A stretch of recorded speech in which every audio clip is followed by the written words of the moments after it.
시옷비읍 통장이라고 내가 갑자기 욱해가지고 너 돈 되게 귀하게 대하는 사람이야? 나도 너한테 들어가고 싶어. 저는 통장에 한 9개 정도? 찌주! 안녕하세요, 치즈입니다. 오늘 영상은 돈 얘기를 해볼까 합니다. 현금을 꼭 소지를 하고 계세요. 저는 현금이 거의 없거든요. 거의 없다고 해도 제가 들고 다니지만 않을 뿐이지 있긴 있죠. 근데 다른 분들은 돈 관리를 어떻게 하느냐면 말씀을 하기로는 그래요. 돈도 자기를 귀하게 대할 줄 아는 사람에게 들어가고 싶어 한다, 뭐 이런 얘기들을 하시더라고요. 그래서 돈을 함부로 대하면 다시 돌지 않는데요. 이거 굉장히 어렵죠. 굉장히 무슨 막 철학적으로 느껴지기도 하는데, 간단하게 말씀을 드리면 일단 현금만 하더라도 함부로 막 꾸겨가지고 어디 아무데나 굴러다니게 그렇게 두지 않고 빳빳한 새 돈을 들고 다니세요. 제가 봐왔던 많은 분들은 장지갑을 고집을 하세요. 현금을 가장 손상이 안 되게 보관을 할 수 있으니까로 주장을 하시더라고요. 그래서 그 장지갑에, 그것도 뒷주머니에 지갑을 안 넣으세요. 돈을 깔고 앉는다라는 뭐 그런 의미가 좋지 않다고 하시더라고요. 요거는 어디까지나 다 개인의 의견이기 때문에 뭐 이렇게 해야 된다라는 건 아니에요. 그리고 요거는 저도 늘 그렇게는 하는데요. 지갑의 안에 현금을 보면 현금들을 같은 모양으로 항상 정리를 해놔요. 그리고 금액대에 따라서 뭐 예를 들어 저 5만원권, 뭐 만원권, 5천원권, 1,000원권을 다 조금씩이라도 같이 가지고 있거든요. 언제 어디서 현금을 쓸지를 모르니까. 그렇게 관리를 하고 있는데, 제가 그렇게 모양을 맞추기 시작했었던 건 옛날에 제가 다른 직장, 다른 일을 했었을 때요. 돈을 상대방에게 건네는 그런 상황이었어요. 그 상대방이 이제 좀 부유하신 분이었어요. 충고를 해주시더라고요. 돈 이렇게 주는 거 아니야? 뭐 이러셨어요. 그래서 네? 뭐가 잘못됐나요? 이랬더니 돈은 항상 이렇게 모양에 맞춰서 주는 거다, 그런 얘기를 그냥 간단하게만 하고 가셨는데, 아, 이게 돈을 대하는 예의구나, 돈을 주고받을 때는 이렇게 해야 되는구나를 20대 초반에도 그렇게 딱 머릿속에 들어가 있었어요. 저는 그 이후에 항상 도움이 많이 됐었어요. 현금을 그러면 얼마를 들고 다녀야 되느냐, 요거 항상 다들 아이러니 하시죠. 제 주변에 계신 분들 말로는 자기 나이의 2배 정도는 가지고 있어야 된대요. 예를 들어 제가 30이면 60만 원 정도, 본인이 60대시면 120만 원 혹은 이제 100만 원 정도, 이렇게 얘기를 하시더라고요. 이거 너무 과한가요? 너무 많은가요? 근데 그렇게 얘기를 하셨어요. 그렇게 돈을 귀하게 이제 부족하지 않게 채워 넣고 다니면 나중에 내가 현금을 쓸 때 그 현금들이 다시 나한테 돌아오게 된다. 굉장히 이게 무슨 얘기인가 싶은데요. 그냥 뭔가에 약간 부적 같은 그런 느낌인 것 같았어요. 얘기를 들어보니. 그것도 잘 정리하고 하다 보면 마치 돈들이 너 돈 되게 귀하게 대하는 사람이야? 나도 너한테 들어가고 싶어. 뭐 이런 느낌처럼 얘기를 하시더라고요. 저는 뭐 그것까지 제가 직접 느껴보진 않았습니다만 그래도 좋은 얘기인 것 같아서 이것도 한번 말씀을 드렸고, 여유가 있으신 분들은 흥청망청 쓰지 않아요. 제가 여지껏 봐왔었던 분들은 그래요. 되게 편파적일 수 있는데 저 같은 사람이 나 돈 생기면 요것도 살 거야, 저것도 살 거야, 이렇게도 할 거야, 막 이런 욕심들이 있잖아요. 근데 의외로 실제로 그런 분들을 보면은 돈을 아무데나 쓰지를 않더라고요. 그리고 자기한테 소중한 사람들한테 많이 써요. 나한테 필요한 사람, 필요한 상황에는 돈 쓰는 걸 아까워하지 않으세요. 그런 얘기 있죠. 경사는 잘 못 챙길지언정 조사는 저는 꼭 챙겨요.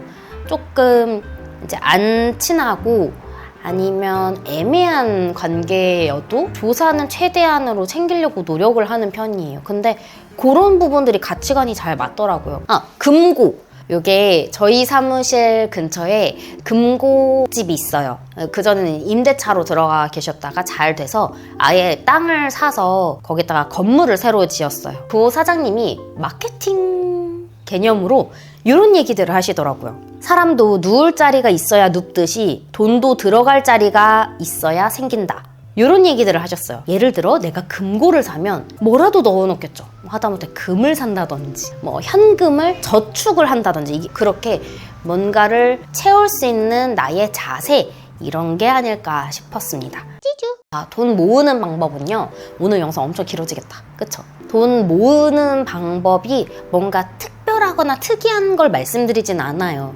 그냥 간단하게 보면 내 월급을 소중하게 하지 않음으로부터 부족함의 시작이 되는 거 아닐까? 이런 생각을 합니다. 저도 지금 부동산을 운영한 지 연차도 생기기도 하면서 친구들한테 가장 부러운 게 급여 받는 거거든요. 지금 보면 저도 수입이 규칙적이지 않죠. 소득이 안정적으로 받쳐진다는 것이 제일 부러웠어요. 소득이 불규칙적이니까 지출로 인해서 어떨 때는 적자를 보기도 하고 어떨 때는 흑자를 보기도 하고 이러는 거잖아요.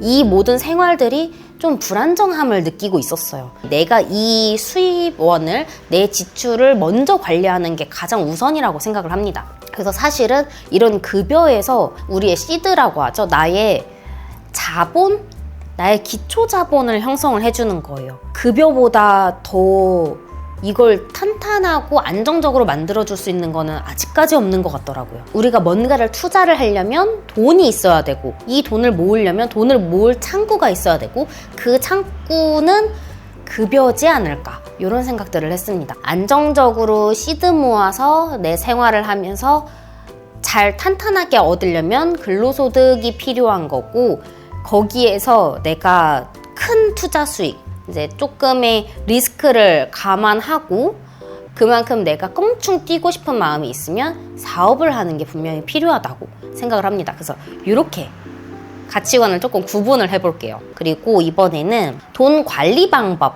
제가 직장 생활을 했을 때부터 통장이 굉장히 많았어요.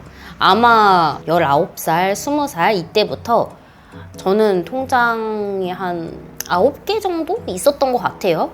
지금은 10개는 넘겠죠? 그만큼 모든 통장이 다 부유하고 막 이게 아니라요. 용도를 나눴어요. 통장을 굳이 여러 개를 나눌 필요가 없으신 분들은 그렇게 하면 돼요.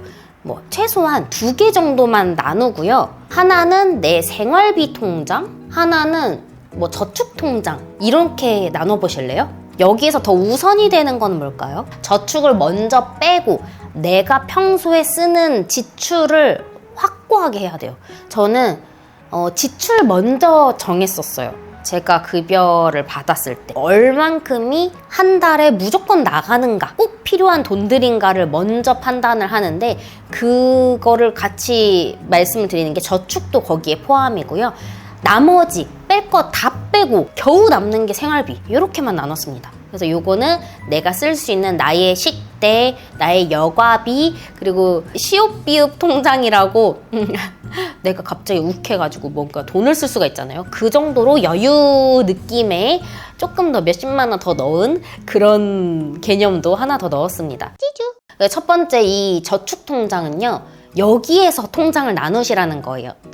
처음 연습을 하실 때요. 예금 통장, 나머지 적금 통장이라고 하면 내가 이미 돈을 모아둔 게 있으면 아예 여기에 묵혀둔 통장 있잖아요. 근데 매 월마다 뭐 몇십만 원씩 이렇게 빼는 게 아니라 뭐 2천만 원, 1,000만 원 또는 뭐 진짜 300만 원이라 할지언정 이 돈은 절대로 건드는 게 아닌 그런 시드가 되는 통장 하나 냅두고요. 예금. 또 하나는 내 정기 적금? 정기 적금 중에서 이게 연차가 오래되면은 이자 이율을 더 많이 챙겨주는 상품들이 있었어요. 여기가 가장 주가 되는 적금 통장이에요. 내 월급에서 꽤 많이 가져갈 수 있는, 이거 예전에 기준을 잡기로는 뭐 내 월급의 70% 막 이렇게까지 얘기했는데 그거는 개인 상황에 따라 다르니까 저는 예시로 여기가 50만 원이다. 아니면 뭐 적게 더 30만 원이다, 이런 식으로 정기 적금 하나 또 들어놓고요. 또 하나는 여행용 통장. 저축만큼 중요한 게 여행이라고 생각해요. 저 여행 러버잖아요.